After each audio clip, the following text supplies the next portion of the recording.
یہ مس ریشا کا مقابلہ تھا، تقریباً اس میں 36 ممالک نے شرکت کی تھی، اور میں نے جو کیٹیگری میرا ہیوی ویٹ تھا، ماسٹر ہیوی ویٹ میں باڈی بلڈنگ میں نے گولڈ کیا ہے۔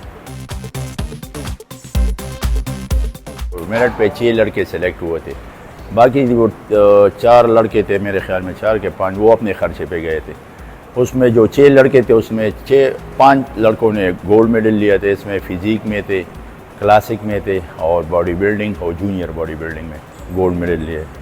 اور آنے والے یہ ورلڈ چیمپئن شپ آ رہا ہے، تقریباً نومبر میں آ رہا ہے، تو انشاءاللہ اس کے لیے بھی کوشش کریں گے، وہ بھی پاکستان کے لیے انشاءاللہ یہی میرا ٹارگٹ ہے، ورلڈ چیمپئن بننا۔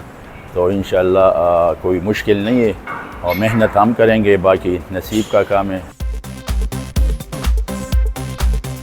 پہلے تو پاکستان آتے، اس کے بعد ہمارے جو KPK پولیس ہے اس کے لیے یہ بڑا اقدامات ہے۔ مس ایشیا یہ تاریخ میں پہلی دفعہ مس ایشیا گولڈ میڈل ادھر KPK میں آیا ہے، بلکہ پاکستان میں کم تھا، یہی پہلا گولڈ میڈل تھا پاکستان میں کافی ٹائم بعد، اور KPK پولیس کے لیے خاص کر۔ تو میں کہتا ہوں کہ ابھی تک تو وہ کسی نے بھی یہ نہیں سمجھا، حالانکہ وزیر اعلیٰ کو چاہیے تھا، گورنر کو چاہیے تھا کہ اتنی بڑے اعزاز کے ساتھ ہم آئے، ابھی تک ان لوگوں نے ہمارا نہیں پوچھا۔ اور ماشاءاللہ جو پولیس نے مجھے عزت دی ہے، میں کہتا ہوں ابھی تک تو میرے کسی نے بھی عزت نہیں کی۔